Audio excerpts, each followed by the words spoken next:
আজকে যাদের যারা পুরনো স্টুডেন্ট ছিলেন এবং যাদের ফান্ডামেন্টাল রাইটস হয়নি এবং যারা একদম নতুন স্টুডেন্ট বিগিনার, যাদের প্রিয়ন্তর পর্যন্ত রয়েছে, কারেক্ট? তো তাদের এবং তাদের দুজনের একটা কম্বাইন্ড ক্লাস আমি পড়াবো ভেবেছিলাম, যেটার উপরে সেটা হচ্ছে fundamental rights, because it's a huge one.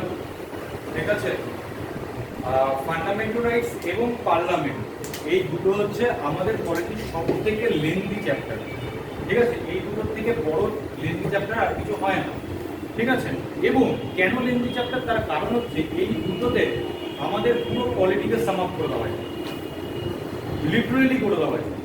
মানে এরপরে ফান্ডামেন্টাল রাইটস এবং পার্লামেন্ট এই দুটো পড়ার পরে বাদ বাকি পলিটিক যা যা অংশ থাকে সেগুলো মোটামুটি এগুলো ধার কাছ দিয়ে কিছু না কিছু সময় কোনো না কোনো সময় যাবেই যাবে। ঠিক আছে, এরকম কোনো একটা জায়গা নেই যেখানে এই রেফারেন্সগুলো, এই দুটো চ্যাপ্টারের রেফারেন্সকে কাজে লাগানো হয় না। ক্লিয়ার? সেটা তুমি যে কোনো বলতে পারো, whether it's president, whether it's prime minister, whether it's state legislature, council of state, যা বলবে তুমি যে কোনো চ্যাপ্টারের নাম নাও, সেখানে কিন্তু কোনো না কোনো জায়গাতে এই দুটো চ্যাপ্টারের কোনো না কোনো জায়গার রেফারেন্স নেওয়া হবেই হবে। ঠিক আছে, তো আমাদের আজকে যেটা প্রথম দেখতে হবে সেটা হচ্ছে হোয়াট ইজ ফান্ডামেন্টাল রাইটস। দেখো, আমরা আরেকটা জিনিস জানি, সেটা হচ্ছে ডিউটিস। একটা হচ্ছে ফান্ডামেন্টাল ডিউটিস, একটা হচ্ছে ফান্ডামেন্টাল রাইটস। তো ডিফারেন্সটা কি? ডিফারেন্স খুব টেকনিক্যালি যদি আমি না বুঝি, খুব লেমন একটা যদি ডেফিনেশনের জায়গা থেকেও আমরা বুঝতে চাই, তাহলে যদি সেটাকে একটু বাংলায় আনা যায়, তাহলে ডিউটিস মানে কর্তব্য, রাইটস মানে হচ্ছে অধিকার।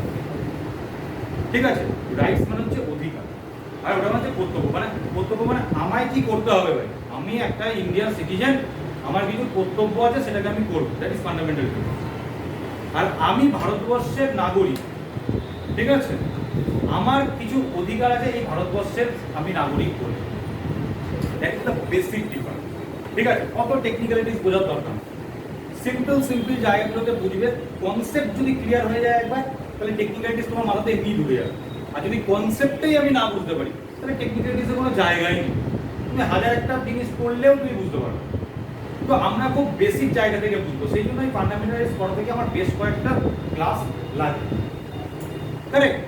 তো এইবার এই ফান্ডামেন্টাল রাইটসের প্রথম কথা হচ্ছে যে আমাদের কোনো একটা অধিকার। আচ্ছা, এটা তাহলে পজিটিভ সেন্স না নেগেটিভ সেন্স? পজিটিভ সেন্স, তাই?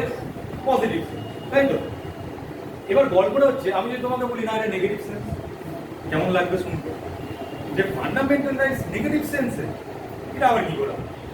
আমার অধিকার, আমি একটা দেশের বাসিন্দা, আমার কিছু অধিকার আছে, এটা নেগেটিভ সেন্স কি করে হতে পারে না? আমার তো অধিকার। বাট এইখানে গল্পগুলো তৈরি হয়। কিভাবে গল্পগুলো তৈরি হয়? দেখো, ফান্ডামেন্টাল রাইটস মানে হচ্ছে, আমি শুধু রাইটসের কথা বলছি না, আমি ভুলে যাবো যে ফান্ডামেন্টাল রাইটস বলে কিছু একটা আছে। ধরো তুমি একটা বাড়িতে বাস করছো, দেখো গল্পটা কিরকম হয়। ইয়েস, আমি আসছি, দেখো খুব সুন্দরভাবে বুঝতে পারবে জায়গা। ধরো তোমার অভিভাবক কেউ আছে, বাবা, কাকা, দাদা, জ্যাঠা, যেই হোক না, একটা বসবাস করার জন্য প্রথমে কি করবে? একটা জায়গা কিনবে, তো একটা জায়গা কিনবে। তাহলে কি হলো? ও একটা টেরিটরি তৈরি করে দিল। মেকিং অফ দ্য কনস্টিটিউশনের পরের চ্যাপ্টারে কি আসে বলতো? Union and territory. সিমিলারিটি আসছে যে তুমি একটা জায়গা কিনলে। এইবার এই জায়গাটার মধ্যে কারা কারা থাকবে সেটাকে আগে বিচার করতে হবে। তো করতে হবে কি করতে হবে না? কেন করতে হবে? আরে ভাই, বাড়িটা একতলা হবে না দোতলা হবে? যদি দুজন মানুষ থাকে তাহলে একতলা করলেই মিলে যাচ্ছে, সিম্পল ওয়ে। আর যদি 4-5 জন থাকে তাহলে দোতলা করতে হবে, কারণ গেস্ট আসলে তার একটা ঘর লাগবে।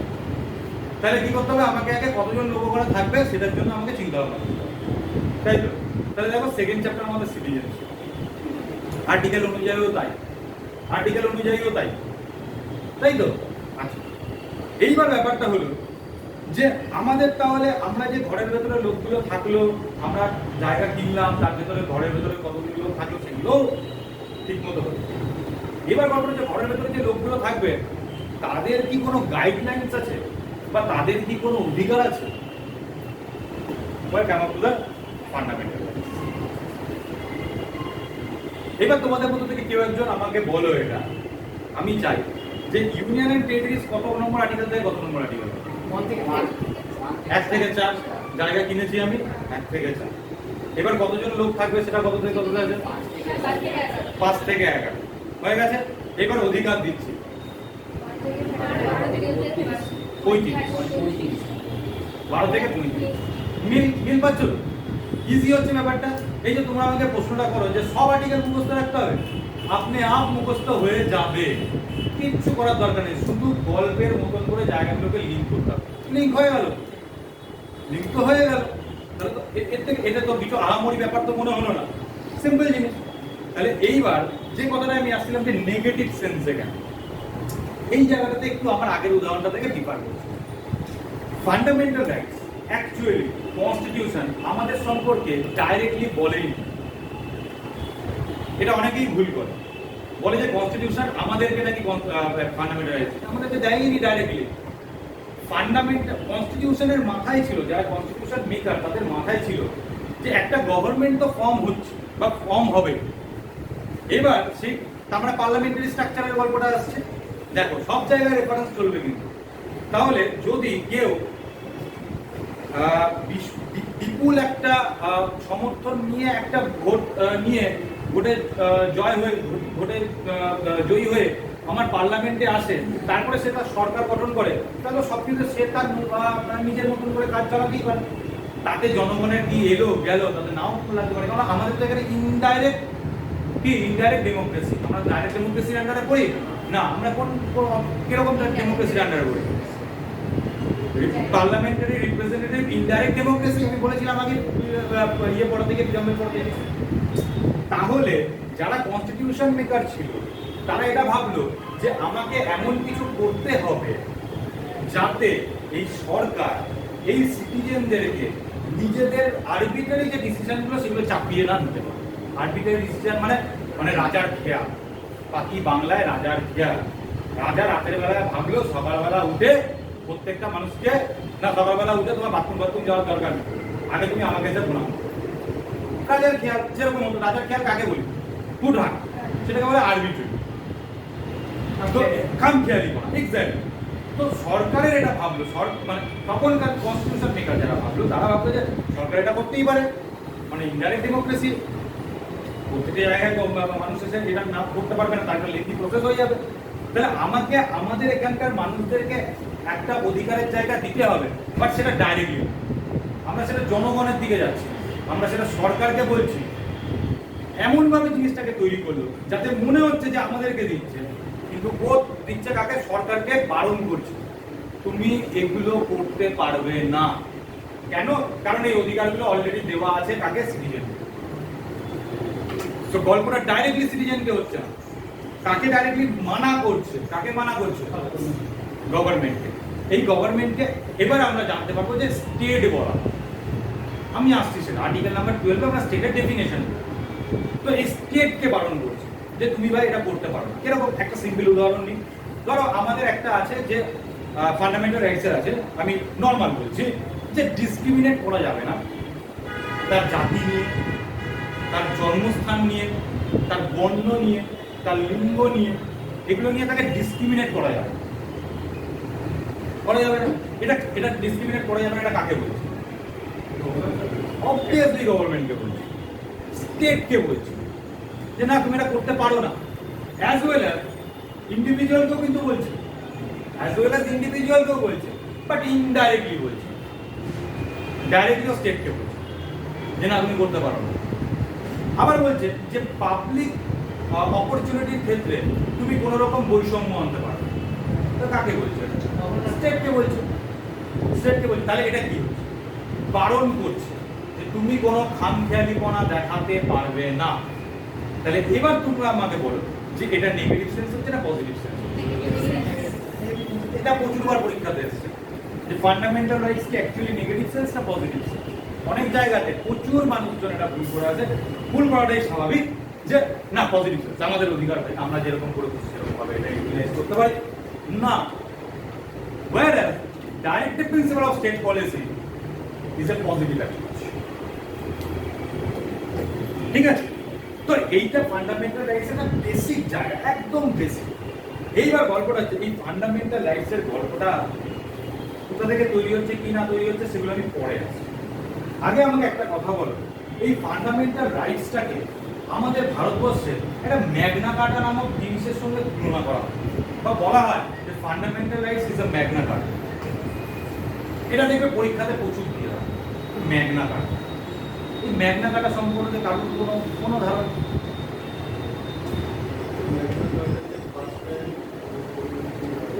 কোন একজন রাজা কিং জন,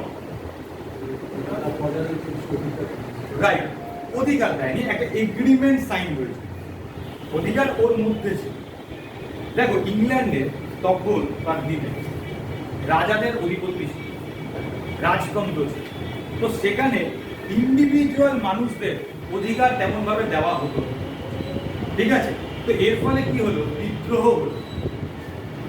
এই বিদ্রোহ হতে হতে এমন একটা সময় এলো যখন কিং জন এটা দেখলো যে আমার এই বিদ্রোহকে যদি আমাকে থামাতে হয় তাহলে আমাকে ইন্ডিভিজুয়ালের এই অধিকার, কিছু কিছু অধিকার আমাকে দিতে হয়। তো that was the first agreement যেখানে অধিকার দেওয়ার কথা লেখা আছে বা অধিকার দেওয়া আছে, এটা ল্যাটিন ভাষায় লেখা আছে। তো ওটা হচ্ছে ওয়ার্ল্ডের ফার্স্ট ওয়ান এগ্রিমেন্ট যেখানে ইন্ডিভিজুয়াল রাইটস এর কথা বলা আছে বা লেখা আছে, ঠিক আছে। তো সেই জন্য সেই এগ্রিমেন্টটার সঙ্গে বা সেই রাইটসটার সাথে আমাদের এই ফান্ডামেন্টাল রাইটসের তুলনা করা হয়। এবার তোমাদেরকে একটা প্রশ্ন করি, তোমরা নিশ্চয়ই কেউ হলেও বেশি বেশি জায়গাগুলো পড়ে এসছো বা জানো ফান্ডামেন্টাল রাইটসে এসছে করতে বল ইউএস ইউএস এর কোথা থেকে ইন্সপায়ার্ড হয়েছে? আর bill of rights, yes, the bill of rights, US এর বিল অফ রাইটস। ও একটু আরেকটু বেশি গিয়ে বলে অ্যামেন্ডমেন্টটা বলে দিল, অ্যামেন্ডমেন্টটা এখনই যাচ্ছি না আমি।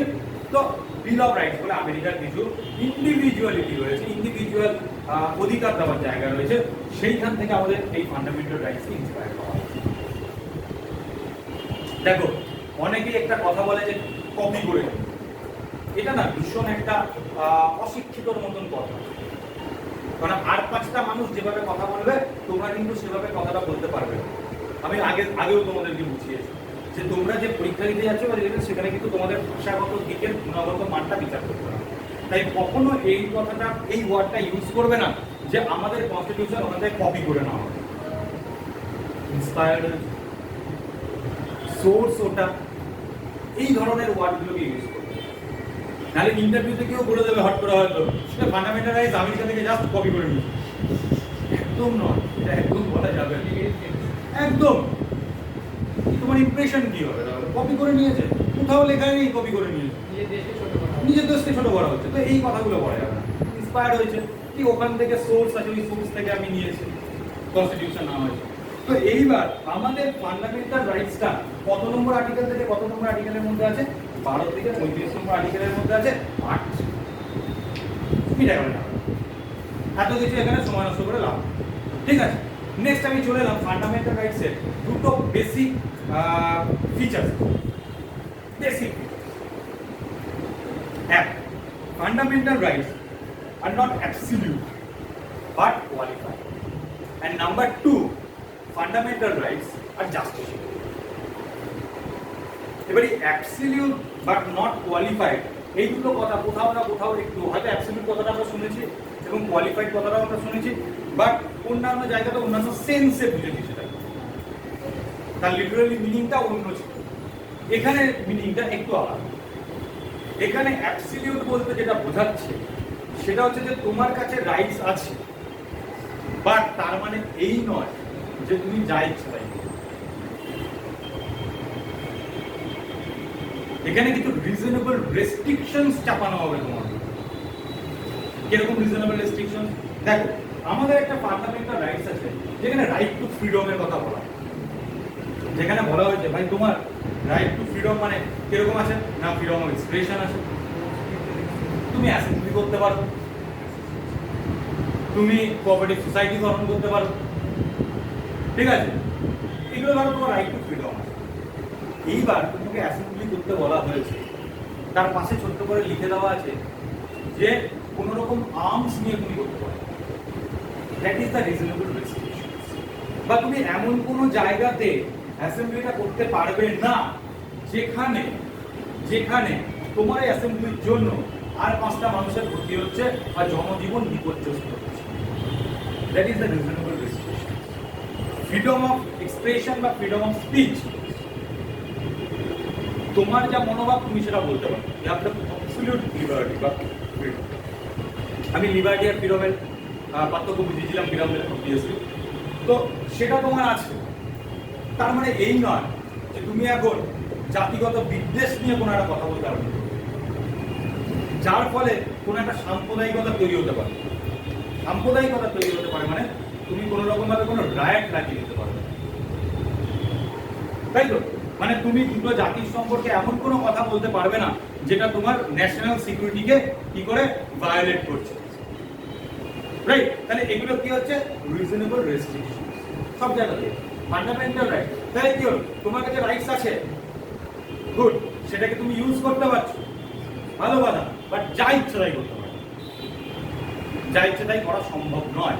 কেন সম্ভব নয়? কারণ রিজনেবল রেস্ট্রিকশন কিছু জানানো আছে। That's why it is called not absolute but qualified.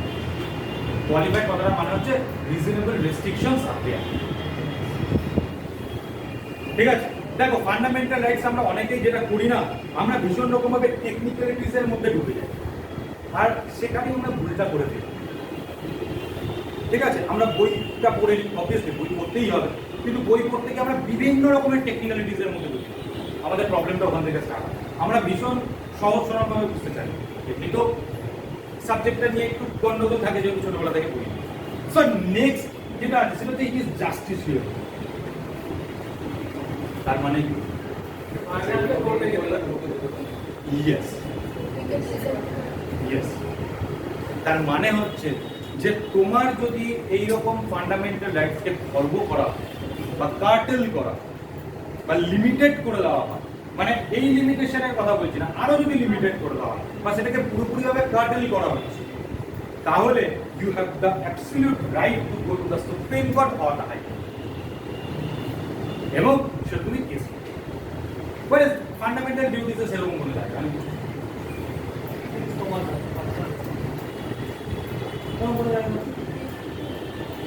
ব্যাপারটা বোঝা গেল? ব্যাপারটা বোঝা গেল? ডাইরেক্টলি সেরকম বোঝা গেল। তো দুটো বেসিক জায়গা, যেটা একটা হচ্ছে যে এটা কোনো জায়গা নেই ফান্ডামেন্টাল ডিউটিস, তো যদি ডিউটিসটাকে মানে না করে সেটা তো আলাদা, তখন তার সেটা এনফোর্সিয়েবল নন এনফোর্সিয়েবল।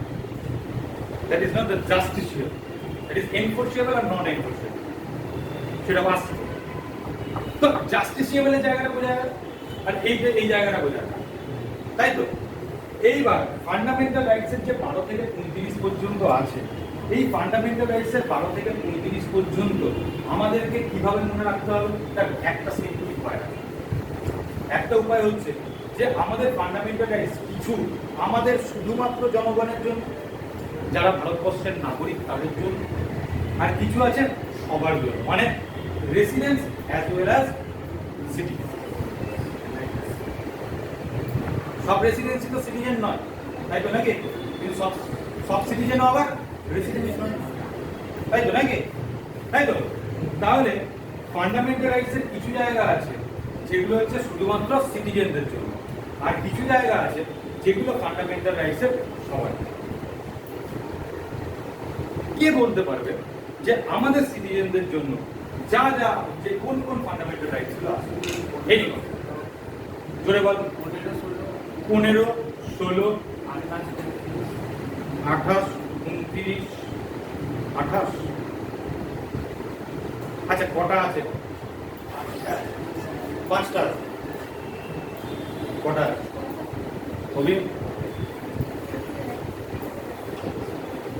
আচ্ছা, 19 আছে কিনা বলো? না আমাদের জন্য তাহলে 15, 16, 19, 29, 30। আর 5টাই, ঠিক আছে, 5টাই। আর বাকিগুলো সবাই। আমি আবারও বলছি, একবার ভাব, এই 5টাই আছে।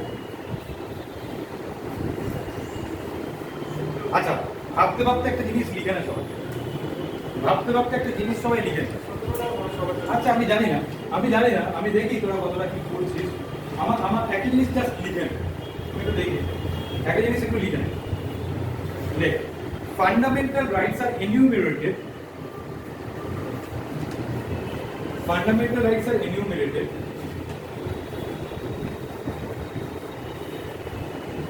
in part 3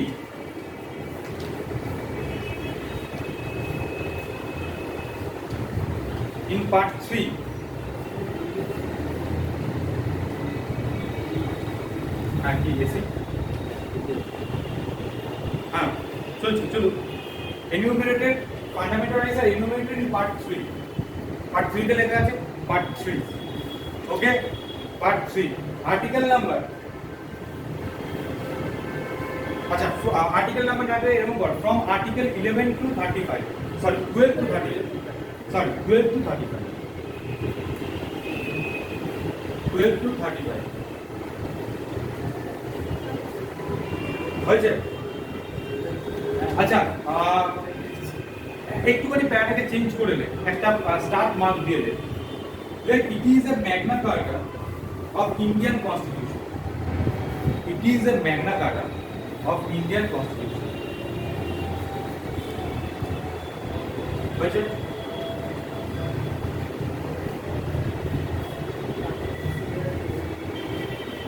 magna carta spelling M A G N A C A R T magna carta magna carta के सिंगल इनवर्टेड कॉमा मধ্যে রেখে দাও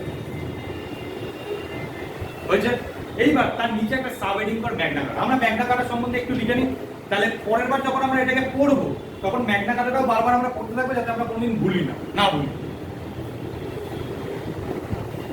ঠিক আছে লেখো ম্যাগনা কার্টার জায়গাটাতে লেখো Magna কার্টা comma which means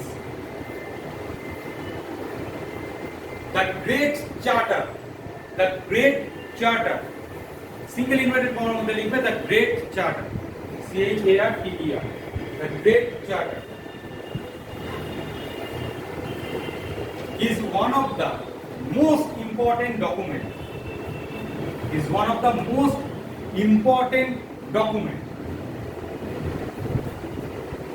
in history as it established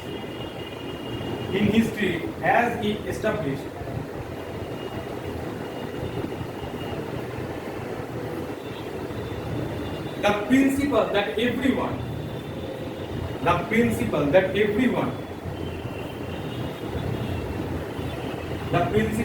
everyone is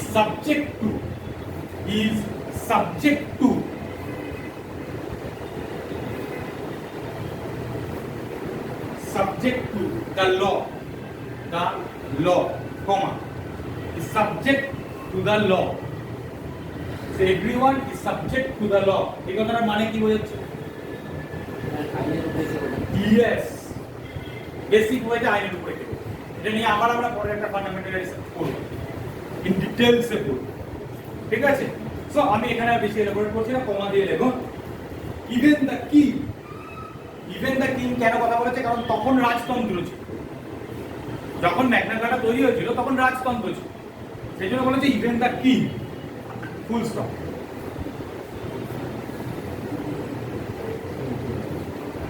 আচ্ছা আর full stop এর কমা দিয়ে লেখো and guarantees the rights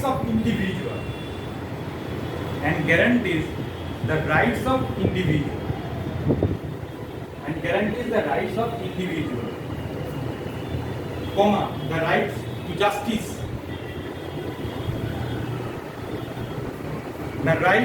justice and the right to a fair trial TRIAL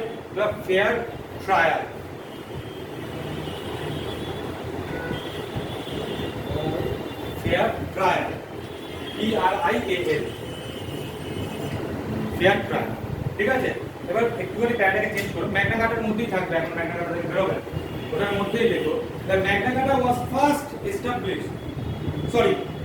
authorised the Magna Carta was first authorized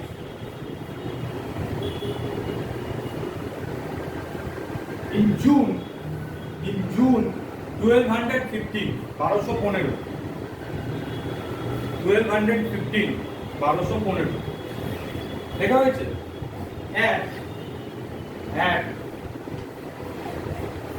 Runnymede RUNNYMEDE Runnymede at RUNNYMEDE Runnymede comma দিয়ে লেখো on the river Thomas THOMAS Thomas comma দিয়ে লেখো near Windsor WINDSOR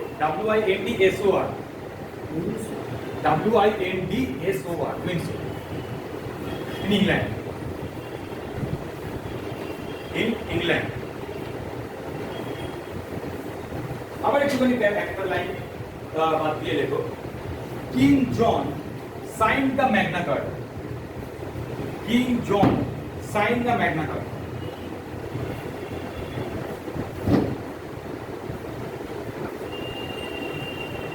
full stop. The whole document was written in Latin. The whole document was written in Latin.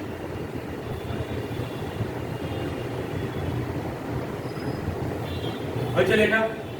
আচ্ছা মনে পড়লো তাহলে কি কি আছে ফান্ডামেন্টাল রাইটস এর মধ্যে শুধুমাত্র সিটিজেনদের জন্য? জানা পড়েছে?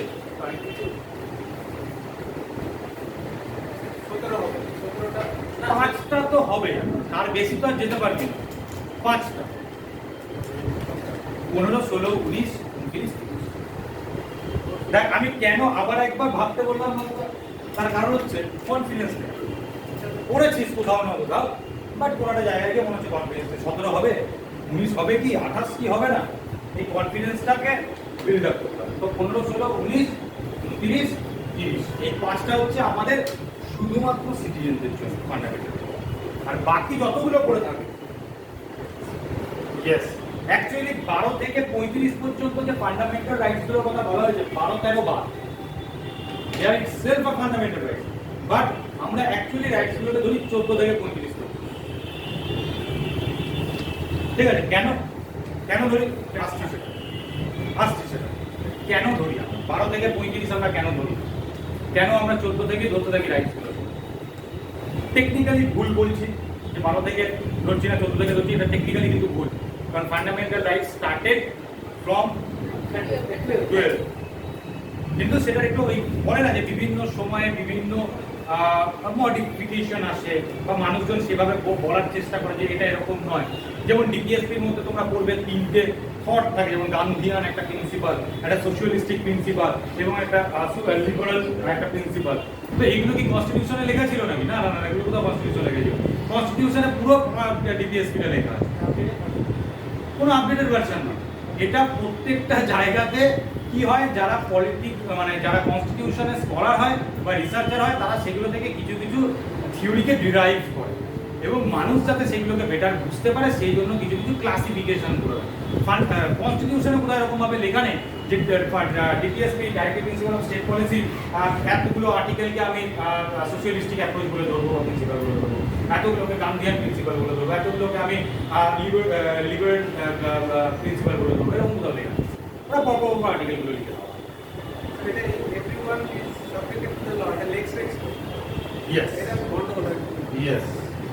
আচ্ছা এবার আমরা পড়ি, এবার আমরা নেক্সট যে লাইন আমরা যেটা লিখবো সেটা হচ্ছে features of fundamental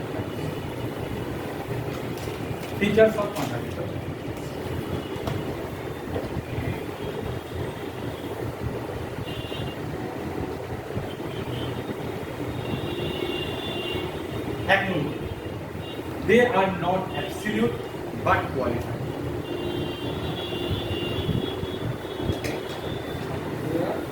They are not absolute but qualified.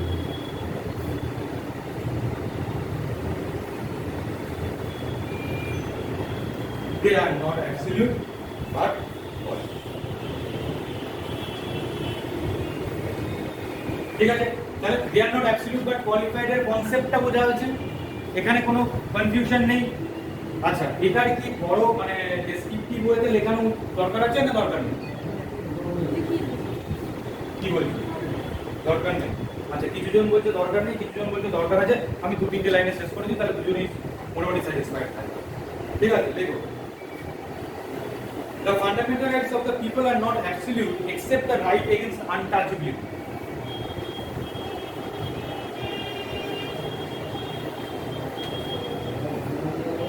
The fundamental rights of the people are not absolute except the right against untouchability.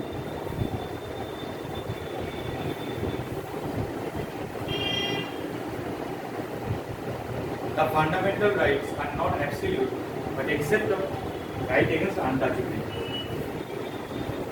The fundamental rights of the people are not absolute except the right against untouchability.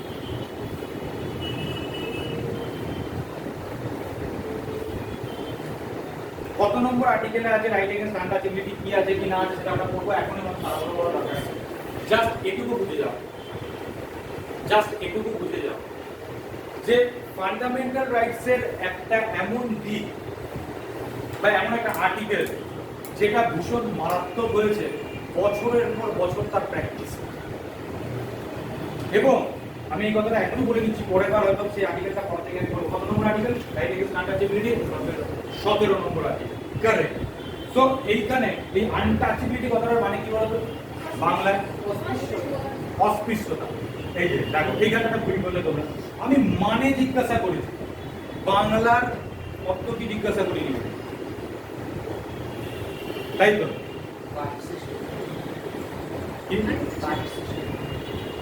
Caste system.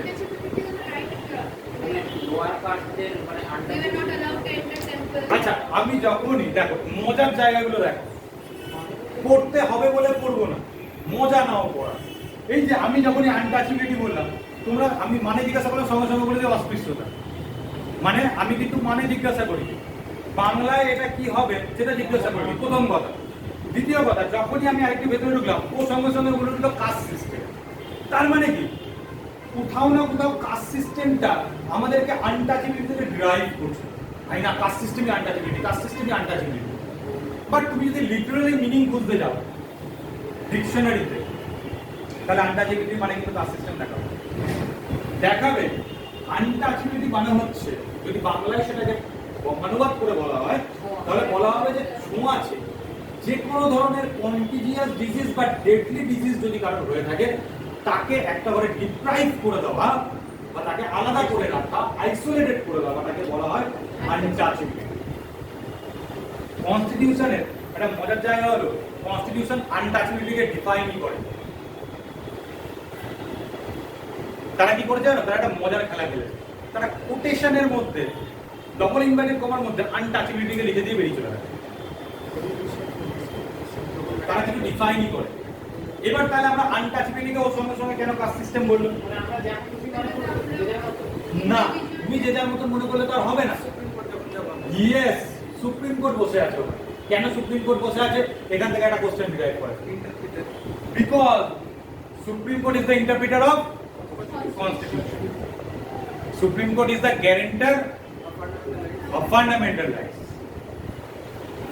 So Supreme Court is the interpreter. মানে Supreme Court যখন তুমি কনস্টিটিউশনের কোনো জায়গা বুঝতে পারবে না, যখন তোমার তার মানে নিয়ে প্রবলেম হবে, তখন তোমাকে একমাত্র দ্বারস্থ হতে হবে সুপ্রিম কোর্ট। রামসাম যদুমধুকে জিজ্ঞাসা করলে হবে, আর তুমি নিজের মতন করে একটা ধরে নিয়ে চলে গেলে, তাহলে পুলিশও তোমাকে নিজের মতন করে জেলে ঢুকিয়ে দিতে পারে। তো একটা নিজস্ব ব্যাপার আছে না, পুলিশ তো গল্পটা যে তুমিও নিজের মতন ভাববে না, সেও নিজের মতন ভাববে না। এখানে ভাবার দায়িত্ব, ইন্টারপ্রিট করার দায়িত্ব সুপ্রিম কোর্টের রয়েছে। তো সেখান থেকে একটা মেইন কোশ্চেন ডিরাইভ হয়ে গেল, যেটা পরীক্ষা অনেকবার আছে, যে Supreme Court is the interpreter of constitution and the guarantor of the fundamental rights. আগের প্রিলিমিনারিতে এসেছিল তো, আগের প্রিলিমিনারিতে এসেছিল। তো দেখো কোশ্চেন এভাবে তৈরি হয়, তুমি নিজে কোশ্চেন তৈরি করতে পারো। আমরা যে ডিপেন্ড করি না অন্যের উপরে, এই ডিপেন্ডেন্সিটাকে ভাঙতে হবে। যদি নিজেরাই এভাবে ইভলভ করতে পারি, তাহলে কিন্তু এই জায়গাটা অনেক সোজা হবে। কি এটা মনে রাখতে আর কোনোদিন কোনো কষ্ট হবে? কষ্ট হবে না তো, যে কে ইন্টারপ্রিটার, কে গ্যারান্টার, এটা কষ্ট হওয়ার কথা নয়, কারণ তুমি জায়গাটা বুঝে নেবে। তো এই আনটাচেবিলিটিটাকে আমরা কি তাহলে সুপ্রিম কোর্টই বা কি করে বুঝবো? এটার অনেক কেস ঘটেছে। যখন আমি আর্টিকেল 17 পড়াবো, তখন আমি সেই কেসগুলোর কথা বলবো। নামগুলো বলে দেবো কেসগুলো অবভিয়াসলি। তো সেখানে বলা হয়েছে যে এই যে আমাদের সমাজে দিনের পর দিন অস্পৃশ্যতার যে প্র্যাকটিসেস গুলো চলেছে, সেই প্র্যাকটিসেস গুলোকে আমরা সুপ্রিম কোর্ট বা অন্যান্য হাইকোর্ট সেগুলোকে জাস্টিফাইডের জায়গাতে নিয়ে গেছে, বা সরি জাস্টিফাইড না, সেগুলোকে কি বলবো অ্যানালিটিক্যাল বা অ্যানালাইসিস করেছে, করে তারা এই জায়গাতে এসেছে যে অস্পৃশ্যতা মানে হচ্ছে বেসিক্যালি আমাদের এখানে কাস্ট সিস্টেমের উপর ডিপেন্ড করা। বেসিক্যালি তার মানে এই নয় অন্য কিছু তো তুমি অস্পৃশ্যতা আনতে পারবে। অস্পৃশ্যতা কি কি হয়? সেক্স নিয়ে অস্পৃশ্যতা হতে পারে, কাস্ট নিয়ে হতে পারে, রিলিজিয়ন নিয়ে হতে পারে, রেস নিয়ে হতে পারে, যেটাকে বর্ণ বলে। ইয়েস। তো এইবার বাকিটা আমরা আর্টিকেল নাম্বার 17 পড়বো। তো ব্যাপারটা হচ্ছে যে fundamental rights are not absolute except against right against untouchable. মানে এটা কোন রকম ভাবেই কোনো কোয়ালিফাইড মানে মানে এটাকে তুমি যদি রিজনেবল রেস্ট্রিকশন দিয়ে দাও, তাহলে এটাকে ভাঙিয়ে অনেক কিছু করে নিতে পারে। যে না ভাই আমি একটা প্রাইভেট ইন্ডিভিজুয়াল, আমার দোকান আমি একটা আসতে করবো, করতেই পারবো। আর সেটা করা মানে কি তুমি তো অস্পৃশ্যতাকে প্র্যাকটিস করছো, তাই সেটাকে কোনো রকম ভাবেই কোনো রিজনেবল রেস্ট্রিকশন রাখেনি। তুমি আনটাচেবিলিটিকে প্র্যাকটিস করতে পারবে না, নাম্বার 1 প্রভিশনস। নাম্বার 2 প্রভিশনস হচ্ছে যদি কোনো কেউ প্র্যাকটিস করে তার এগেইনস্টে অ্যাকশন না হবে, লিগ্যাল অ্যাকশন। কারেক্ট কারেক্ট, এটা বোঝা গেল? আচ্ছা, এবার আমরা নেক্সট দিকে যাব। ঠিক আছে, এবার নেক্সট যেটা আমরা লেখাচ্ছি, ঠিক আছে চল দেখো আজকে যারা পুরনো স্টুডেন্ট ছিলেন এবং যাদের ফান্ডামেন্টাল রাইটস হয়নি এবং যারা একদম নতুন স্টুডেন্ট বিগিনার, যাদের প্রিয়ন্তর পর্যন্ত হয়েছিল, কারেক্ট? তো তাদের এবং তাদের দুজনের একটা কম্বাইন্ড ক্লাস আমি পড়াবো ভেবেছিলাম, যেটার উপরে সেটা হচ্ছে fundamental rights, because it's a huge one. ঠিক আছে, ফান্ডামেন্টাল রাইটস এবং পার্লামেন্ট এই দুটো হচ্ছে আমাদের পলিটির সব থেকে লেন্দি চ্যাপ্টার। ঠিক আছে, এই দুটোর থেকে বড় লেন্দি চ্যাপ্টার আর কিছু হয় না। ঠিক আছে, এবং কেন লেন্দি চ্যাপ্টার, তার কারণ হচ্ছে এই দুটোতে আমাদের পুরো পলিটিকে সাম আপ করে দেওয়া হয়, লিটারেলি করে দেওয়া হয়। মানে এরপরে ফান্ডামেন্টাল রাইটস এবং পার্লামেন্ট এই দুটো পড়ার পরে বাদ বাকি পলিটিক যা যা অংশ থাকে সেগুলো মোটামুটি এগুলো ধার কাছ দিয়ে কিছু না কিছু সময় কোনো না কোনো সময় যাবেই যাবে। ঠিক আছে, এরকম কোনো একটা জায়গা নেই যেখানে এই রেফারেন্সগুলো, এই দুটো চ্যাপ্টারের রেফারেন্সকে কাজে লাগানো হয় না। ক্লিয়ার? সেটা তুমি যে কোনো বলতে পারো, whether it's president, whether it's prime minister, whether it's state legislature, whether it's council of state, যা বলবে তুমি যে কোনো চ্যাপ্টারের নাম নাও, সেখানে কিন্তু কোনো না কোনো জায়গাতে এই দুটো চ্যাপ্টারের কোনো না কোনো জায়গার রেফারেন্স নেওয়া হবেই হবে। ঠিক আছে, তো আমাদের আজকে যেটা প্রথম দেখতে হবে সেটা হচ্ছে হোয়াট ইজ ফান্ডামেন্টাল রাইটস। দেখো আমরা আরেকটা জিনিস জানি, সেটা হচ্ছে ডিউটিস। একটা হচ্ছে ফান্ডামেন্টাল ডিউটিস, একটা হচ্ছে ফান্ডামেন্টাল রাইটস। তো ডিফারেন্সটা কি? ডিফারেন্স খুব টেকনিক্যালি যদি আমি না বুঝি, খুব লেমন একটা যদি ডেফিনেশনের জায়গা থেকেও আমরা বুঝতে চাই, তাহলে যদি সেটাকে একটু বাংলায় আনা যায়, তাহলে ডিউটিস মানে কর্তব্য, রাইটস মানে হচ্ছে অধিকার। ঠিক আছে, রাইটস মানে হচ্ছে অধিকার আর ওটা হচ্ছে কর্তব্য। মানে কর্তব্য মানে আমায় কি করতে হবে ভাই, আমি একটা ইন্ডিয়ান সিটিজেন, আমার কিছু কর্তব্য আছে, সেটাকে আমি করবো, দ্যাট ইজ ফান্ডামেন্টাল ডিউটি। আর আমি ভারতবর্ষের নাগরিক, ঠিক আছে, আমার কিছু অধিকার আছে, এই ভারতবর্ষের আমি নাগরিক করি। That is the basic difference. ঠিক আছে, কত টেকনিক্যালিটিস বোঝার দরকার, সিম্পল জায়গাগুলোতে বুঝবে। কনসেপ্ট যদি ক্লিয়ার হয়ে যায় একবার, তাহলে টেকনিক্যালিটিস তোমার মাথাতে এমনি ঢুকে যাবে। আর যদি কনসেপ্টেই আমি না বুঝতে পারি, তাহলে টেকনিক্যালিটিসের কোনো জায়গাই নেই। তুমি হাজার একটা জিনিস পড়লেও তুমি বুঝতে পারবে। তো আমরা খুব বেসিক জায়গা থেকে বুঝবো, সেই জন্য এই ফান্ডামেন্টাল রাইটস পড়া থেকে আমার বেশ কয়েকটা ক্লাস লাগে। কারেক্ট? তো এইবার এই ফান্ডামেন্টাল রাইটসের প্রথম কথা হচ্ছে যে আমাদের কয়টা অধিকার। আচ্ছা, এটা তাহলে পজিটিভ সেন্স না নেগেটিভ সেন্স? পজিটিভ সেন্স, তাই? পজিটিভ সেন্স, তাই তো? এবার গল্পটা হচ্ছে, আমি যদি তোমাকে বলি না এটা নেগেটিভ সেন্স, কেমন লাগবে শুনতে?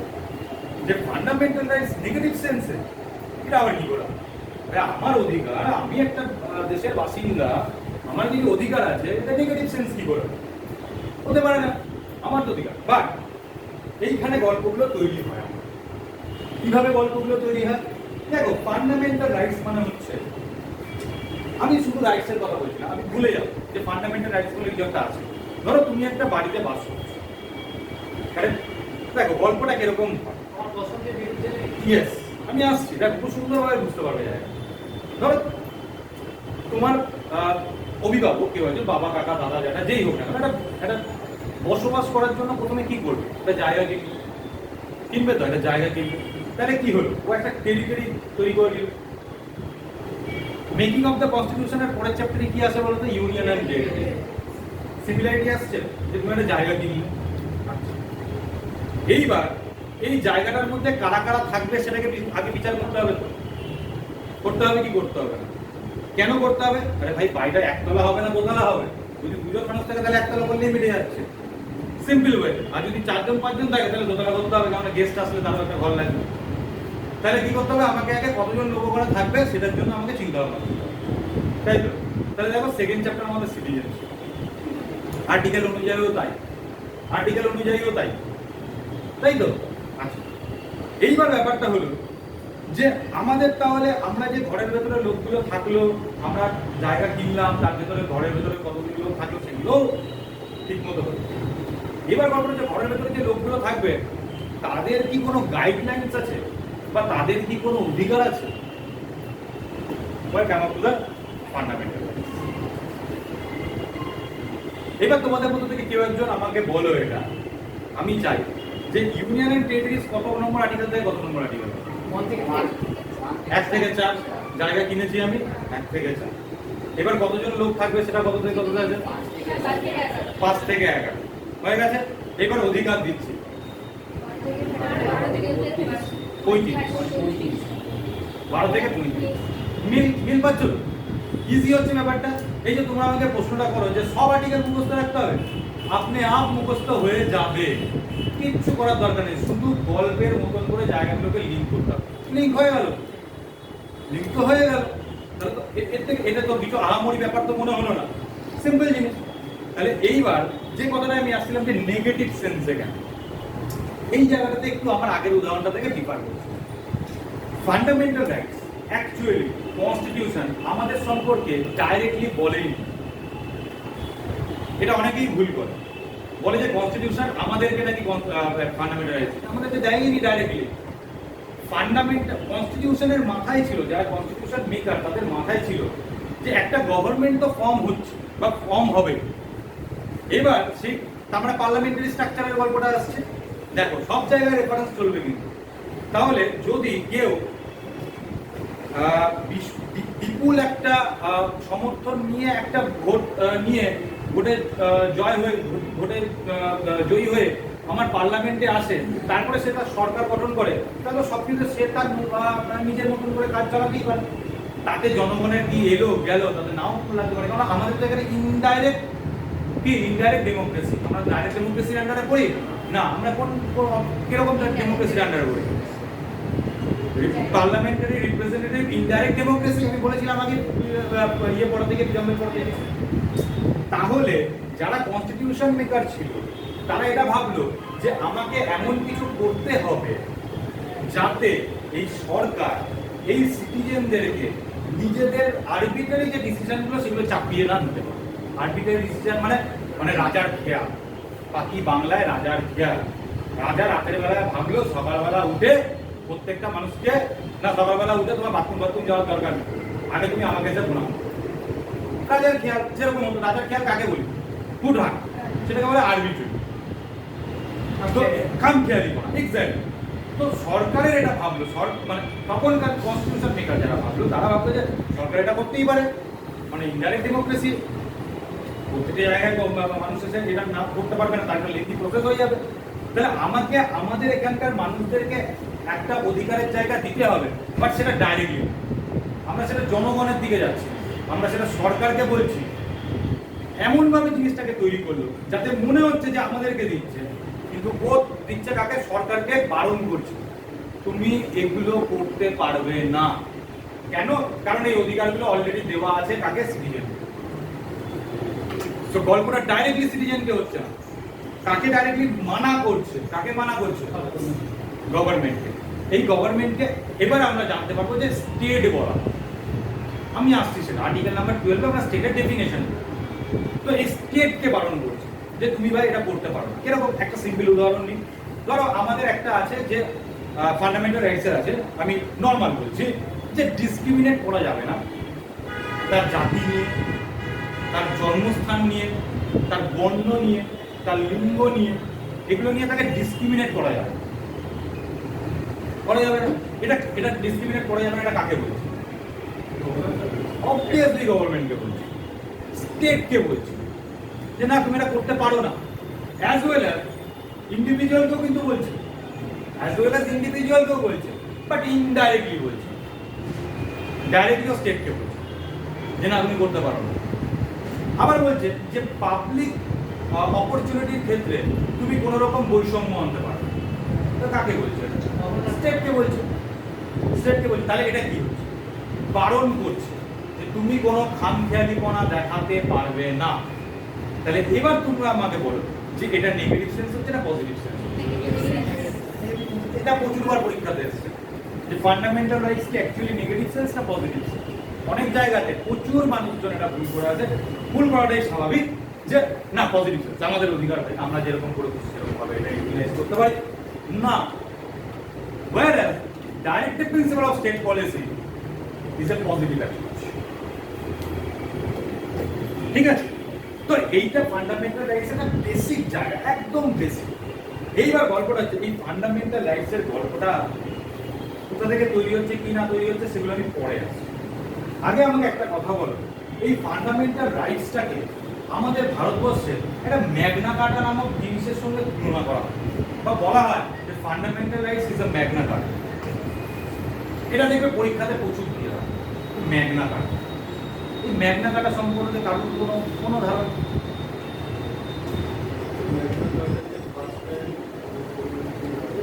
কোন একজন রাজা, কিং জন, রাইট, অধিকার দেয়নি, একটা এগ্রিমেন্ট সাইন হয়েছে, অধিকার ওর মধ্যে ছিল। দেখো ইংল্যান্ডে তখন তার দিনে রাজাদের অধিপতি ছিল, রাজতন্ত্র ছিল, তো সেখানে ইন্ডিভিজুয়াল মানুষদের অধিকার তেমন ভাবে দেওয়া হতো। ঠিক আছে, তো এর ফলে কি হলো? বিদ্রোহ হলো। এই বিদ্রোহ হতে হতে এমন একটা সময় এলো যখন কিং জন এটা দেখলো যে আমার এই বিদ্রোহকে যদি আমাকে থামাতে হয় তাহলে আমাকে ইন্ডিভিজুয়ালের এই অধিকার, কিছু কিছু অধিকার আমাকে দিতে হয়। তো that was the first agreement যেখানে অধিকার দেওয়ার কথা লেখা আছে বা অধিকার দেওয়া আছে, এটা ল্যাটিন ভাষায় লেখা আছে। তো ওটা হচ্ছে ওয়ার্ল্ডের ফার্স্ট ওয়ান এগ্রিমেন্ট যেখানে ইন্ডিভিজুয়াল রাইটস এর কথা বলা আছে বা লেখা আছে। ঠিক আছে, তো সেই জন্য সেই এগ্রিমেন্টটার সঙ্গে বা সেই রাইটসটার সাথে আমাদের এই ফান্ডামেন্টাল রাইটসকে তুলনা করা হয়। এবার তোমাদেরকে একটা প্রশ্ন করি, তোমরা নিশ্চয়ই কেউ না কেউ বেসিক বেসিক জায়গাগুলো পড়ে এসছো বা জানো। ফান্ডামেন্টাল রাইটসটা এসছে করতে ইউএস এর কোথা থেকে ইন্সপায়ার্ড হয়েছে? আর bill of rights, yes, the bill of rights, US এর বিল অফ রাইটস। ও একটু আরেকটু বেশি গিয়ে বলে অ্যামেন্ডমেন্টটা বলে দিল, অ্যামেন্ডমেন্টটা এখনই যাচ্ছি না আমি।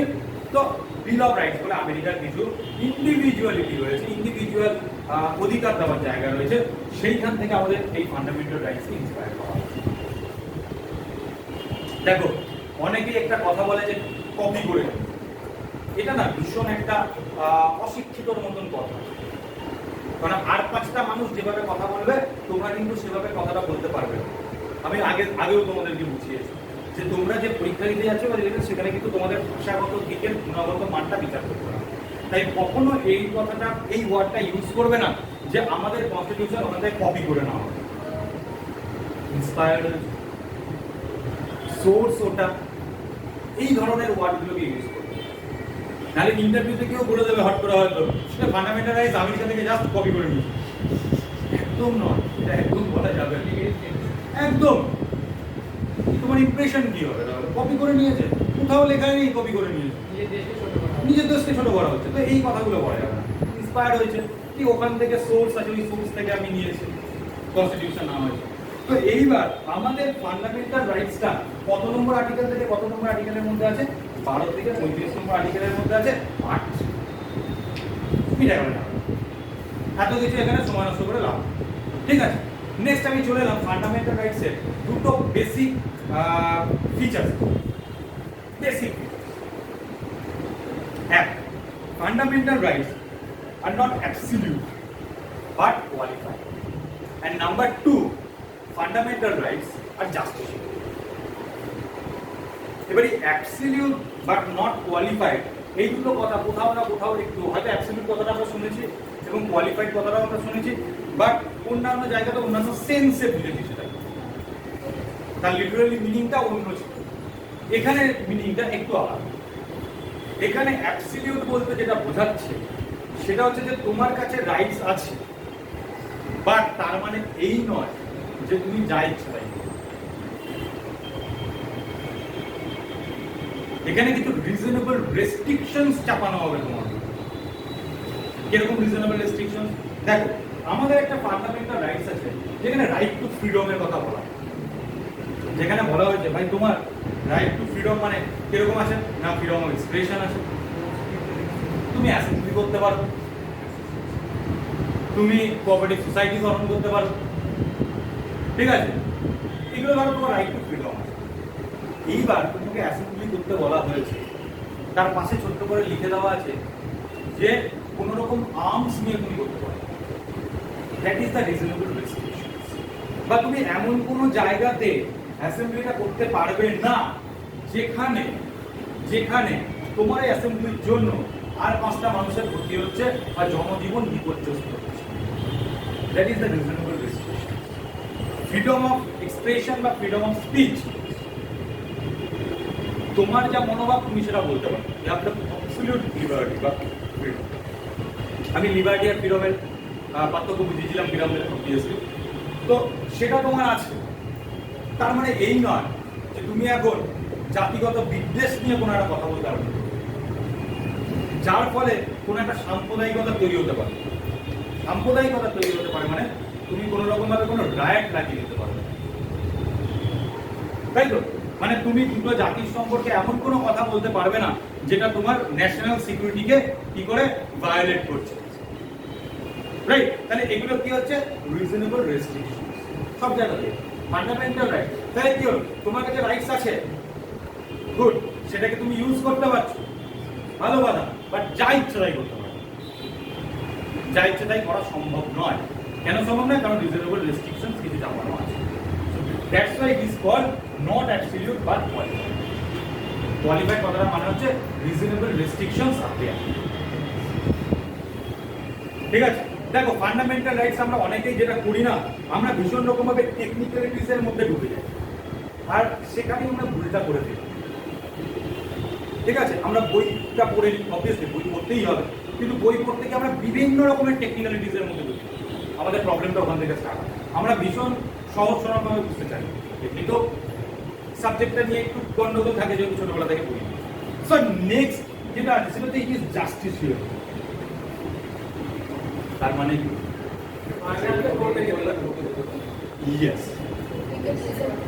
ইয়েস, তার মানে হচ্ছে যে তোমার যদি এইরকম ফান্ডামেন্টাল রাইটসকে খর্ব করা বা কার্টেল করা বা লিমিটেড করে দেওয়া হয়, মানে এই লিমিটেশনের কথা বলছি না, আরো যদি লিমিটেড করে দেওয়া হয় বা সেটাকে পুরোপুরিভাবে কার্টেল করা হচ্ছে, তাহলে you have the absolute right to go to the Supreme Court or the High Court, এবং সেটা তুমি কেস করবে। ফান্ডামেন্টাল ডিউটিতে সেরকম কোনো জায়গা আমি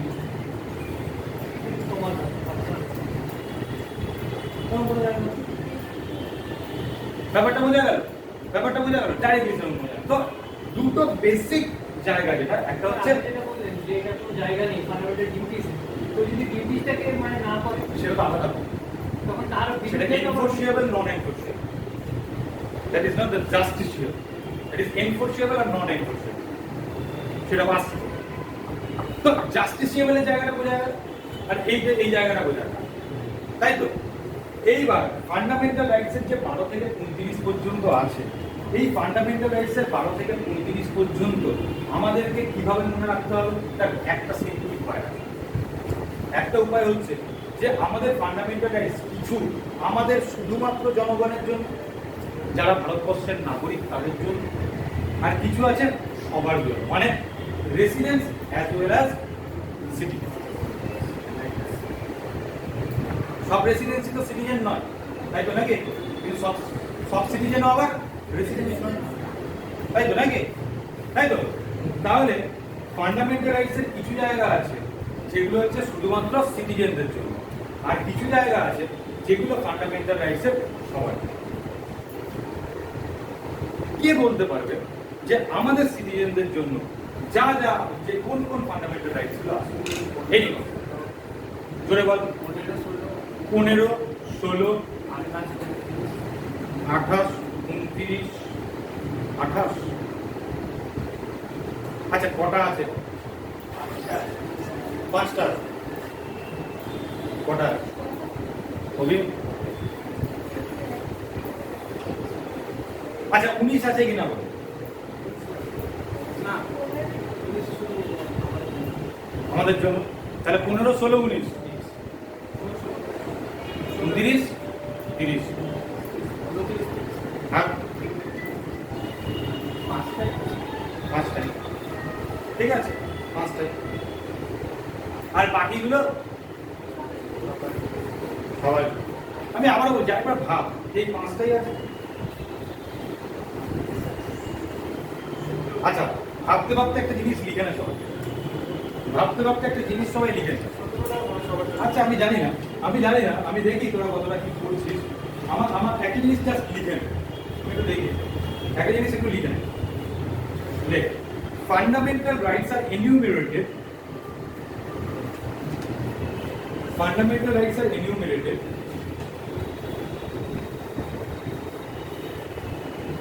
in part 3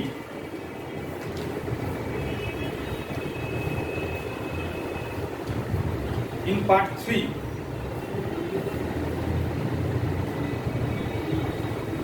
কি এসে হ্যাঁ চলো enumerated fundamental rights are enumerated in part 3 part 3 তে লেখা আছে part 3 ওকে part 3 article number আচ্ছা article number না দেয় এরকম কর from article 11 to 35 sorry 12 to 35 sorry 12 to 35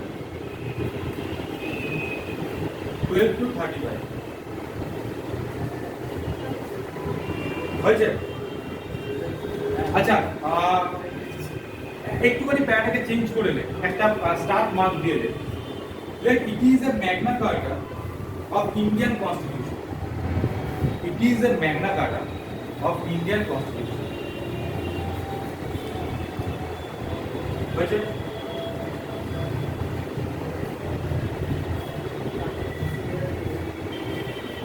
Magna Carta spelling MAGNA CART Magna Carta Magna কার্টাকে সিঙ্গেল ইনভার্টেড কমার মধ্যে রেখে দাও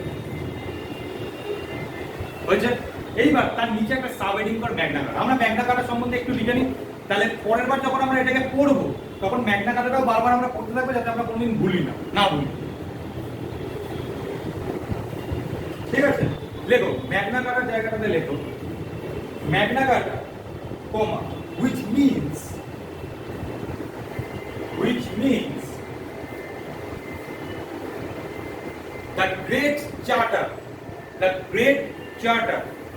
single inverted comma মধ্যে লিখবে the great charter CHARTER the great charter is one of the most important document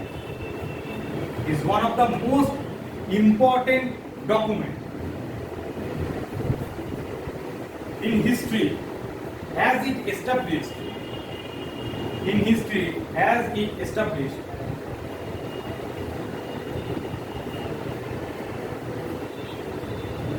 the principle that everyone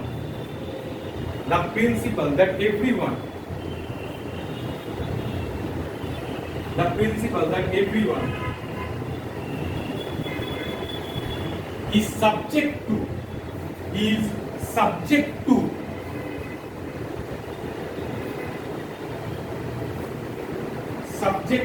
the law, comma, is subject to the law. So everyone is subject to the law. এই কথাটার মানে কি বোঝাচ্ছে? Yes. Basic ওয়েতে আইনের উপরে কেউ। এটা নিয়ে আবার আমরা পরে একটা ফান্ডামেন্টাল করব। ইন ডিটেইলস এ পড়ব। ঠিক আছে?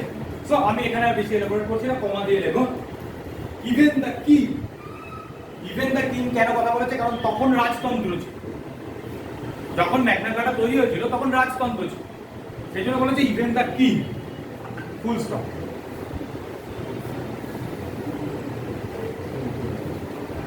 আচ্ছা, ফুল স্টপ না একটা কমা দাও, কমা দিয়ে লেখো and guarantees the rights of individual, and guarantees the rights of individual, and guarantees the rights of individual, comma, the rights to justice, the right to justice, and the right to a fair trial, and the right to a fair trial.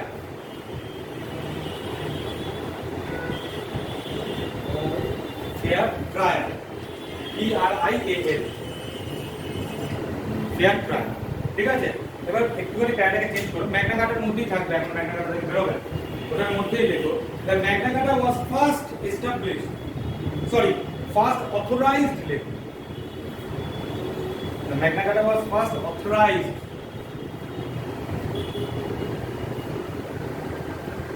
in June 1215, 1215 লেখা হয়েছে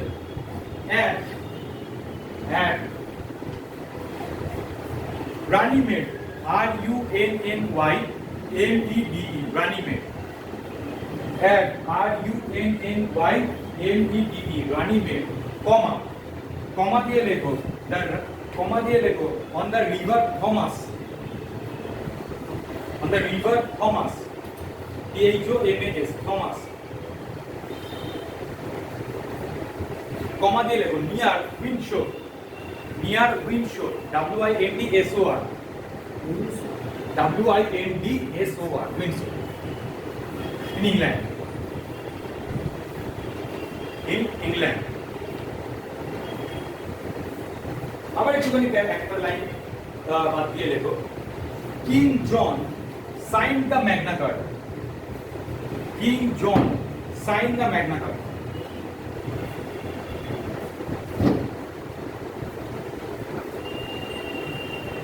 full stop. The whole document was written in Latin. The whole document was written in Latin.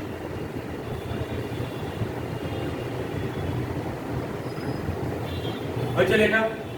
আচ্ছা, মনে পড়লো তাহলে কি কি আছে fundamental rights এর মধ্যে শুধুমাত্র সিটিজেনদের জন্য? জানা পড়েছে?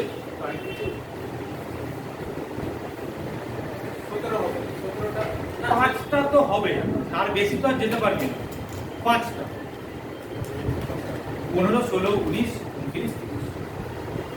দেখ, আমি কেন আবার একবার ভাবতে বললাম তার কারণ হচ্ছে কনফিডেন্স নেই।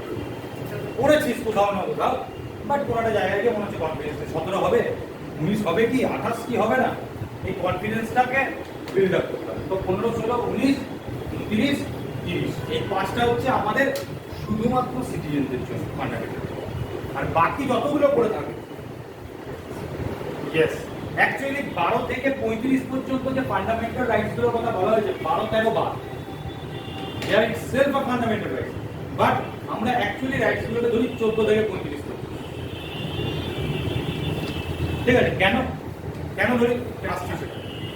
আসছি সেটা কেন ধরি আমরা 12 থেকে 35 আমরা কেন ধরি, কেন আমরা 14 থেকে ধরতে থাকি রাইটসগুলো? টেকনিক্যালি ভুল বলছি যে 12 থেকে ধরছি না 14 থেকে ধরছি, এটা টেকনিক্যালি কিন্তু ভুল, কারণ ফান্ডামেন্টাল রাইটস স্টার্টেড ফ্রম 12, কিন্তু সেটা একটু ওই বলে না যে বিভিন্ন সময়ে বিভিন্ন মডিফিকেশন আসে বা মানুষজন সেভাবে বলার চেষ্টা করে যে এটা এরকম নয়।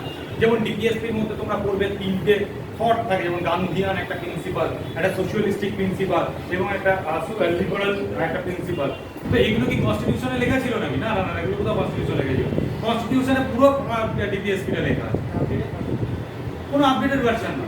এটা প্রত্যেকটা জায়গাতে কি হয়, যারা পলিটিক্স মানে যারা কনস্টিটিউশনে স্কলার হয় বা রিসার্চার হয়, তারা সেগুলো থেকে কিছু কিছু থিওরিকে ডিরাইভ করে এবং মানুষ যাতে সেগুলোকে বেটার বুঝতে পারে সেই জন্য কিছু কিছু ক্লাসিফিকেশন করে।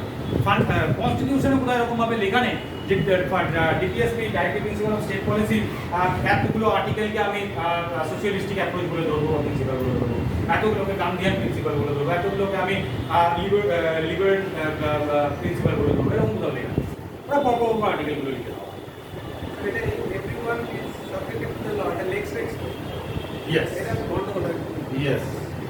আচ্ছা, এবার আমরা পড়ি। এবার আমরা নেক্সট যে লাইন আমরা যেটা লিখবো সেটা হচ্ছে features of fundamental. Features of fundamental.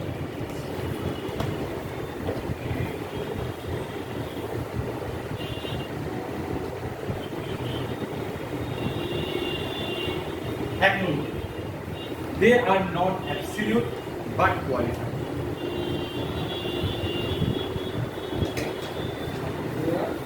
They are not absolute but qualified.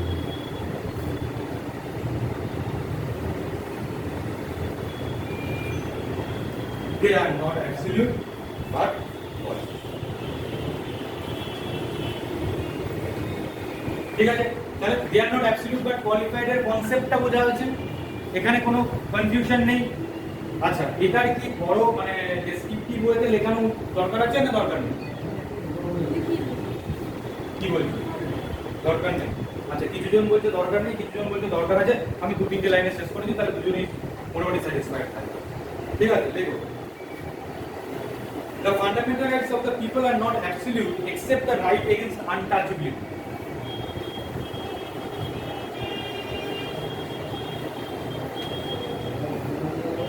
The fundamental rights of the people are not absolute except the right against untouchability.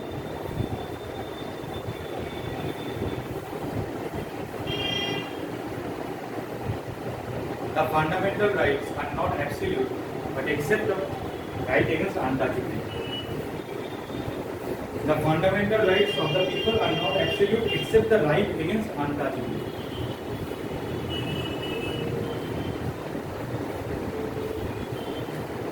কত নম্বর আর্টিকেলে আছে রাইট এগেইনস্ট আনটাচেবিলিটি, কি আছে কি না আছে সেটা আমরা পড়বো। এখন বড় দরকার, জাস্ট এটুকু বুঝে যাও, জাস্ট এটুকু বুঝে যাও যে ফান্ডামেন্টাল রাইটস এর একটা এমন দিক বা এমন একটা আর্টিকেল যেটা ভীষণ মারাত্মক হয়েছে বছরের পর বছর তার প্র্যাকটিস।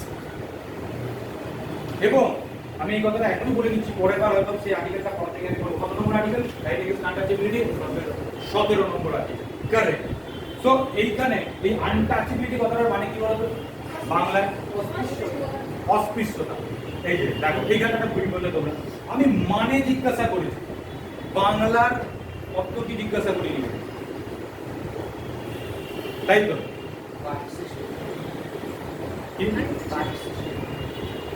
Caste system.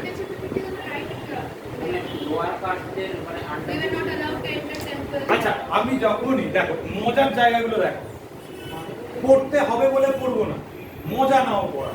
এই যে আমি যখনই আনটাচেবিলিটি বললাম, তোমরা আমি মানে জিজ্ঞাসা করলাম, সঙ্গে সঙ্গে বলে দিও অস্পৃশ্যতা।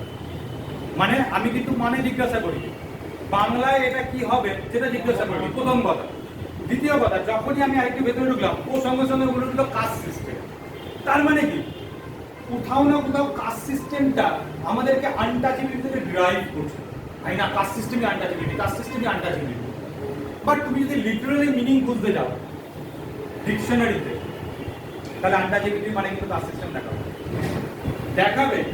আনটাচেবিলিটি মানে হচ্ছে, যদি বাংলায় সেটাকে অনুবাদ করে বলা হয়, তাহলে বলা হবে যে ছোঁয়াচে যে কোনো ধরনের কন্টিজিয়াস ডিজিজ বা ডেডলি ডিজিজ যদি কারোর হয়ে থাকে, তাকে একটা করে ডিপ্রাইভ করে দেওয়া বা তাকে আলাদা করে রাখা, আইসোলেটেড করে দেওয়া, তাকে বলা হয় আনটাচেবিলিটি। কনস্টিটিউশনের একটা মজার জায়গা হলো কনস্টিটিউশন আনটাচেবিলিটিকে ডিফাইনই করে। তারা কি করেছে জানো? তারা একটা মজার খেলা খেলেছে। তারা কোটেশনের মধ্যে ডবল ইনভার্টেড কমার মধ্যে আনটাচেবিলিটিকে লিখে দিয়ে বেরিয়ে চলে গেছে। তারা কিছু ডিফাইনই করে। এবার তাহলে আমরা আনটাচেবিলিটিকে ওর সঙ্গে সঙ্গে কেন কাস্ট সিস্টেম বললো? মানে আমরা যা খুশি মনে করি যেটা মতো। না, তুমি যে যার মতো মনে করলে তো আর হবে না। ইয়েস, সুপ্রিম কোর্ট বসে আছে ওখানে। কেন সুপ্রিম কোর্ট বসে আছে? এখান থেকে একটা কোশ্চেন ডিরাইভ করে। Because supreme Court is the interpreter of constitution. Supreme Court is the guarantor of fundamental rights. So supreme Court is the interpreter, মানে সুপ্রিম কোর্ট যখন তুমি কনস্টিটিউশনের কোনো জায়গা বুঝতে পারবে না, যখন তোমার তার মানে নিয়ে প্রবলেম হবে, তখন তোমাকে একমাত্র দ্বারস্থ হতে হবে সুপ্রিম কোর্ট। রামসাম যদুমধুকে জিজ্ঞাসা করলে হবে না। আর তুমি নিজের মতন করে একটা ধরে নিয়ে চলে গেলে, তাহলে পুলিশও তোমাকে নিজের মতন করে জেলে ঢুকিয়ে দিতে পারে। তো একটা নিজস্ব ব্যাপার আছে না, পুলিশ তো গল্পটা যে তুমিও নিজের মতন ভাববে না, সেও নিজের মতন ভাববে না। এখানে ভাবার দায়িত্ব, ইন্টারপ্রিট করার দায়িত্ব সুপ্রিম কোর্টের রয়েছে। তো সেখান থেকে একটা মেইন কোশ্চেন ডিরাইভ হয়ে গেল, যেটা পরীক্ষা অনেকবার আছে, যে Supreme Court is the interpreter of constitution and the guarantor of the fundamental rights. আগের প্রিলিমিনারিতেও এসেছিল তো, আগের প্রিলিমিনারিতেও এসেছিল। তো দেখো কোশ্চেন এভাবে তৈরি হয়। তুমি নিজে কোশ্চেন তৈরি করতে পারো। আমরা যে ডিপেন্ড করি না অন্যের উপরে, এই ডিপেন্ডেন্সিটাকে ভাঙতে হবে। যদি নিজেরাই এভাবে ইভলভ করতে পারি, তাহলে কিন্তু এই জায়গাটা অনেক সোজা হবে। কি এটা মনে রাখতে আর কোনোদিন কোনো কষ্ট হবে? কষ্ট হবে না তো, যে কে ইন্টারপ্রিটার কে গ্যারান্টার, এটা কষ্ট হওয়ার কথা নয়, কারণ তুমি জায়গাটা বুঝে নেবে। তো এই আনটাচেবিলিটিটাকে আমরা কি তাহলে সুপ্রিম কোর্ট বা কি করে বুঝবো? এটার অনেক কেস ঘটেছে। যখন আমি আর্টিকেল 17 পড়াবো, তখন আমি সেই কেসগুলোর কথা বলবো, নামগুলো বলে দেবো কেসগুলো অবভিয়াসলি। তো সেখানে বলা হয়েছে যে এই যে আমাদের সমাজে দিনের পর দিন অস্পৃশ্যতার যে প্র্যাকটিসেস গুলো চলেছে, সেই প্র্যাকটিসেস গুলোকে আমরা সুপ্রিম কোর্ট বা অন্যান্য হাইকোর্ট সেগুলোকে জাস্টিফাইডের জায়গাতে নিয়ে গেছে, বা সরি জাস্টিফাইড না, সেগুলোকে কি বলবো, অ্যানালিটিক্যাল বা অ্যানালাইসিস করেছে। করে তারা এই জায়গাতে এসেছে যে অস্পৃশ্যতা মানে হচ্ছে বেসিক্যালি আমাদের এখানে কাস্ট সিস্টেমের উপর ডিপেন্ড করা। বেসিক্যালি তার মানে এই নয় অন্য কিছু তো তুমি অস্পৃশ্যতা আনতে পারবে। অস্পৃশ্যতা কি কি হয়? সেক্স নিয়ে অস্পৃশ্যতা হতে পারে, কাস্ট নিয়ে হতে পারে, রিলিজিয়ন নিয়ে হতে পারে, রেস নিয়ে হতে পারে, যেটাকে বর্ণ বলে। ইয়েস। তো এইবার বাকিটা আমরা আর্টিকেল নাম্বার 17 বলবো। তো ব্যাপারটা হচ্ছে যে fundamental rights are not absolute except against right against untouchability. মানে এটা কোন রকম ভাবেই কোনো কোয়ালিফাইড মানে এটাকে তুমি যদি রিজনেবল রেস্ট্রিকশন দিয়ে দাও, তাহলে এটাকে ভাঙিয়ে অনেক কিছু করে নিতে পারে। যে না ভাই, আমি একটা প্রাইভেট ইন্ডিভিজুয়াল, আমার দোকান, আমি একটা পাস করবো, করতেই পারবো। আর সেটা করা মানে কি তুমি তো অস্পৃশ্যতাকে প্র্যাকটিস করছো, তাই সেটাকে কোনো রকম ভাবেই কোনো রিজনেবল রেস্ট্রিকশনে রাখেনি। তুমি আনটাচেবিলিটিকে প্র্যাকটিস করতে পারবে না, নাম্বার 1 প্রভিশনস। নাম্বার 2 প্রভিশনস হচ্ছে যদি কোনো কেউ প্র্যাকটিস করে তার এগেইনস্টে অ্যাকশন না হবে, লিগ্যাল অ্যাকশন। কারেক্ট কারেক্ট, এটা বোঝা গেল? আচ্ছা, এবার আমরা নেক্সট দিকে যাব। ঠিক আছে, এবার নেক্সট যেটা আমরা লেখাচ্ছি, ঠিক আছে।